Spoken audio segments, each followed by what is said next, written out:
हुज़ैफ़ा साहब, आप prime minister of Pakistan के करीबी लोगों में शुमार होते हैं।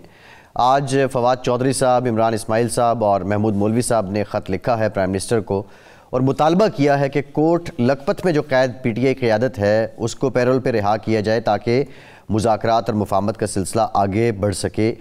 आप क्या समझते हैं, प्राइम मिनिस्टर ऑफ पाकिस्तान का इस ज़िम्न में इरादा क्या है और उनके मिजाज के मुताबिक क्या जवाब दिया जाएगा इस ख़त का? नहीं, देखिए, ये ख़त तो मेरे ख्याल से PTI खुद इसको डिसोन कर चुकी है। इन लोगों को हम तो तरीके ने खुद डिसोन किया है। हमें शौकत यूसुफ़ज़ई साहब थे, शबीउल्लाह जान एक प्रोग्राम में मेरे इन रो मैंने 2-3 प्रोग्राम किए तो उन्होंने कहा कि जी हमारा तो कोई ताल्लुक ही नहीं उस ख़त से। लेकिन उस ख़त में भी जो मुतालबात किए गए हैं वो सारे जो है वो गैर कानूनी और नाजायज़ मुतालबात हैं। भला हुकूमत कैसे सज़ा याफ्ता कैदियों को पैरोल पर रिहा कर सकती है? और वो कैदी जिन्हें 9 मई में सज़ाएँ हुई हैं, उनका ट्रायल हुआ है, कुछ अंडर ट्रायल है। तो महमूद मौलवी साहब हों या फवाद चौधरी साहब, मेरे ख्याल से जब तक PTI उन्हें ऑन नहीं करेगी तो हम चाहते हुए भी उन्हें ऑन नहीं कर सकते।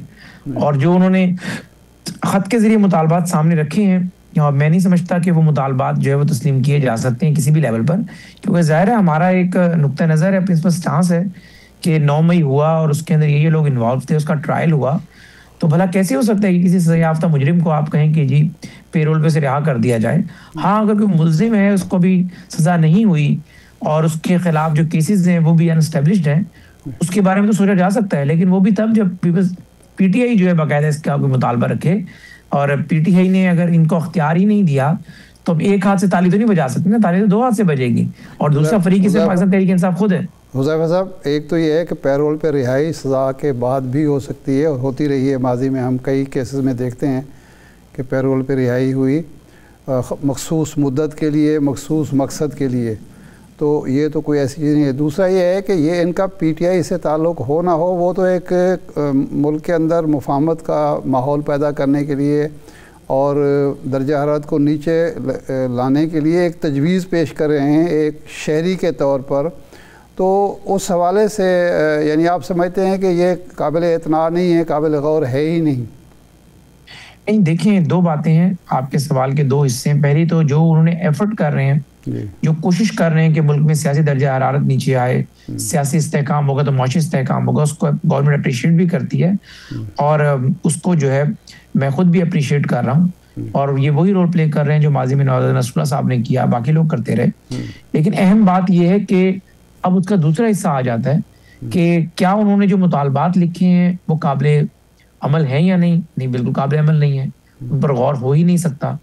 बात यह कि अगर उनका मुराद शाह महमूद कुरैशी साहब से है, हाँ, तो बात हो सकती है। शाह महमूद कुरैशी साहब को सजा नहीं हुई किसी केस में और उन्हें 4-5 अदालतों ने बरी किया, और अगर उनके खिलाफ अब कोई ऐसा केस नहीं है जो कि बहुत ही हसास नौयत का हो तो जरा गुंजाइश निकल सकती है। लेकिन अगर जो फरीक इसके अंदर सबसे अहम है, तहरीक इंसाफ, वही इन लोगों को डिसोन कर दे या इवन कि वो ये भी ना कहे कि हम इनकी एफर्ट को सराहते हैं और वो ये कहे कि इनका कोई ताल्लुक ही नहीं है हमारी जमात से। नहीं, उनका मुतालबा तो ये है ही नहीं कि ना वो ये क्लेम का हमारा तहरीक इंसाफ से ताल्लुक़ है, हम तहरीक इंसाफ के बिहाव पे बात कर रहे हैं। उनका कहना तो ये है कि जी हम ये ख़त इसलिए ये मारूज़ात पेश कर रहे हैं कि शाह महमूद कुरैशी और इनके साथी इस पोजीशन में हैं कि ये जाके इमरान खान से बात कर सकते हैं और दर्जा हरारत को नीचे लाने में कोई किरदार अदा कर सकते हैं। तो आपका जो मौक़िफ़ हो या हुकूमत का और मुस्लिम लीग का मौक़िफ़ तो कौमी मफाद में और कौमी मुफाहमत के जज्बे से, आखिर वज़ीर आज़म जो मुज़ाकरात की दावत दे रहे हैं तो वो भी उसी जमात को दावत दे रहे हैं जो 9 मई में मुलव्वस बताई जाती है। नहीं, वज़ीर आज़म ने कोई दावत नहीं दी। वज़ीर आज़म ने उनकी दावत को एक्सेप्ट किया जो कि पार्लियामेंट के अंदर उनके लोग बैठे हुए हैं, KPK की हुकूमत चलाने के हवाले से या दीगर पार्लियामेंट में कोई इश्यूज डिस्कस करने के हवाले से।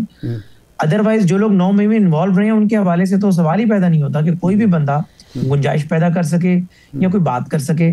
जहां तक बात रही, वज़ीर आज़म साहब एक फरीक है, तहरीक इंसाफ दूसरी फरीक है, हम दो की तो बात समझ आती है।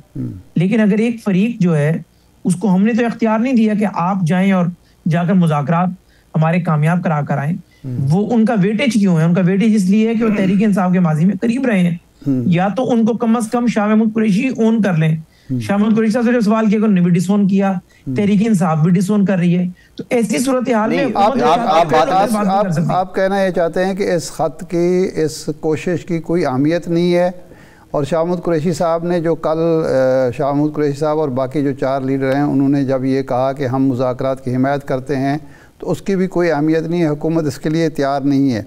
आपके ख़्याल में मुज़ाकरात और मुफाहमत के बग़ैर हालात जो है दर्जा हरारत नीचे आ सकता है, और दर्जा हरारत नीचे लाए बग़ैर भी सियासी और मुआशी इस्तेहकाम मुमकिन है? बहुत शुक्रिया शाहदारी साहब। देखें, एक तो गुजारिश ये है कि अगर किसी शख्स ने 9 मई किया है और उसे सजा हो चुकी है और अब ये ट्रांसलेट किया जा रहा है कि मुज़ाकरात से वो रिहा हो जाएगा, ऐसा मुमकिन नहीं है। बानी तहरीक इंसाफ किसी मुज़ाकरात के नतीजे में बाहर आ जाएंगे, ऐसा मुमकिन नहीं है। तहरीक इंसाफ इन 2-3 चीज़ों से हटकर पॉलिटिकल स्पेस की बात करती है। जो लोग उनके ज़रा इनोसेंट हैं, वो सियासत करना चाहते हैं, पार्लियामेंट में, केपीके में या उसके अलावा नेशनल पॉलिटिक्स में, उसको बिल्कुल वेलकम करेंगे, सपोर्ट भी करेंगे। लेकिन अगर कोई भी बंदा आप समेत या मुझ समेत ये समझ रहा है कि मुज़ाकरात से जिन लोगों को सजाएं हुई हैं 9 मई में, जिन लोगों को सजाएं हुई हैं तोशा खाना की चोरी में, उनको कोई रिलीफ मिल सकता है, ये पॉसिबल ही नहीं है। और at the cost of repetition, आज आप मेरा एक क्लिप नोट फरमा लें, अगर इन लोगों को कोई रिलीफ कभी मिला, अदालतों से मिलेगा। अगर वो ये समझ रहे हैं कि कोई हमें हुकूमत ये रिलीफ देगी, इन मुज़ाकरात के नतीजे में बानी तहरीक इंसाफ की रिहाई मुमकिन हो जाएगी, ये इट्स इम्पॉसिबल है। जितना जल्दी ये बात तहरीक इंसाफ को समझ आ जाएगी, उतना जल्दी उनकी ट्रबल्स कम होना शुरू हो जाएंगी, क्योंकि उसके बाद उनके बाकी लोग जो है वो सियासी सिस्टम में ऐड ऑन होंगे, सियासत करेंगे, और उसके बाद तलखी भी कम होती है, अदालतों भी लीनियंट व्यू ले लेती हैं, अपीलों के अंदर आपको कुछ रिलीफ मिल जाता है, कुछ सुप्रीम कोर्ट रिलीफ दे देती है, और यूं ये लोग दोबारा सिस्टम में ऐड ऑन हो जाएंगे। नहीं उज़ैफा साहब, बात ये है, एक तो ये उस तबके के नुमाइंदे हैं जो पाकिस्तान में ये सोच तो मौजूद है कि मुफाहमत हो, मुज़ाकरात हो। दूसरी सबसे अहम बात यह है कि प्राइम मिनिस्टर ऑफ पाकिस्तान ने फ्लोर ऑफ द पार्लियामान भी कहा, कैबिनेट मीटिंग में भी कहा कि वो मुज़ाकरात के लिए तैयार हैं। अपोजिशन भी कहती है हम मुज़ाकरात के लिए तैयार हैं। लेकिन अगर कोई इन मुज़ाकरात को इनिशिएट करने के लिए ख़त लिख रहा है, कोशिश कर रहा है, और हुकूमत उस पर गौर नहीं कर रही, तो इसका मतलब ये है कि मुज़ाकरात के लिए सिर्फ पॉलिटिकल पॉइंट स्कोरिंग हो रही है हुकूमत की तरफ से। नहीं, आप मेरी बात नहीं समझ रहे। मेरा जाती शायद आप लोगों से ज्यादा मजबूत ताल्लुक इन सारे लोगों से जो मुज़ाकरात की कोशिश कर रहे हैं, लेकिन वो इर्रेलेवेंट हैं। वो पराई शादी में अब्दुल्ला बेगाने वाली बात है। मेरे सैकड़ों प्रोग्राम और सैकड़ों क्लिप्स मौजूद है जिसमें मैंने इन लोगों को अप्रिशिएट किया, और आई वाज थिंकिंग कि ये लोग जो है अहम रोल प्ले करेंगे। लेकिन आप जरा आज के मेरे बकिया प्रोग्राम सुन लीजिएगा। तहरीक इंसाफ के लोग इन्हें कंप्लीटली डिसोन कर रहे हैं। तहरीक इंसाफ के लोग इन्हें डिसोन कर रहे हैं, चाहे कि इन्हें एफर्ट भी उन्हीं के लिए की है, उनके लोग ही पेरोल पे रिहा करने की बात कर रहे हैं। अगर तहरीक इंसाफ जिसमें अहम फरीक है वो अपने इन लोगों को कहती है कि ये प्रेस कॉन्फ्रेंस करके भागे हुए हैं, ये भगोड़े हैं, इस किस्म की जबान इस्तेमाल करते हैं टॉक शोज में बैठकर, और इन लोगों से अपने आप को थ्रेटेंड फील कर रहे हैं, क्योंकि सियासी लोग हैं, चाहे महमूद मौलवी हो, चाहे फवाद चौधरी हो, या इमरान इस्माइल हो, एक अच्छी एफर्ट कर रहे हैं। लेकिन चूंकि लोगों की लॉटरी लगी हुई है, जिन लोगों को जानता कोई नहीं था वो वजीर बने बैठे हैं, अगर वो लोग इन तीनों बंदों के लिए एक रुकावट, कंक्रीट की दीवार पैदा करेंगे, मुझे बताएं, हुकूमत तो वैसे एतमाद नहीं करती तहरीक इंसाफ, और हुकूमत तहरीक इंसाफ एतमाद नहीं करती, हुकूमत भला इन तीन लोगों को कैसे गेम में इन कर सकती है? ये करेज का मुजाहरा तो तहरीक इंसाफ के सियासी लोगों को करना पड़ेगा, जिनमें असद कैसर है, इजाज चौधरी है, शाह महमूद कुरैशी है, वाज़ेह में बात करें यास्मीन राशिद है कि जी मुज़ाकरात की कोई भी कोशिश कर रहे हैं तो हम उसको अप्रिशिएट करते हैं। उसके बाद अगर हम इन लोगों को ओन ना करें या मुलाकात का वक्त ना दें या इनकी जो मुतालबात है उसको संजीदगी से गौर ना करें, फिर तो आप हमें कहेंगे आप ज्यादती कर रहे हैं और ये गलत बात है। अर्ज ये है कि जिस तरफ के नुमाइंदे हैं, या यूं कह दें कि जिस तरफ की सोच का ये बेहतर दिफा कर सकते हैं इन्हीं बानी तहरीक इंसाफ उनकी जमात का, वो लोग इन्हें अपने करीब नहीं आने दे रहे, तो हुकूमत इन्हें कैसे करीब आने देगी? हुकूमत तो जाकर इनके लिए एफर्ट कर भी लेती है। मैं आज स्टेटमेंट दे दूं, पीएम साहब को कायल कर लूं कि फवाद चौधरी साहब, महमूद मौलवी साहब, इमरान इस्माइल साहब मुज़ाकरात करेंगे और हमने इनसे मुज़ाकरात करने हैं, तहरीक इंसाफ तो मजीद इन्हें डिसोन कर देगी।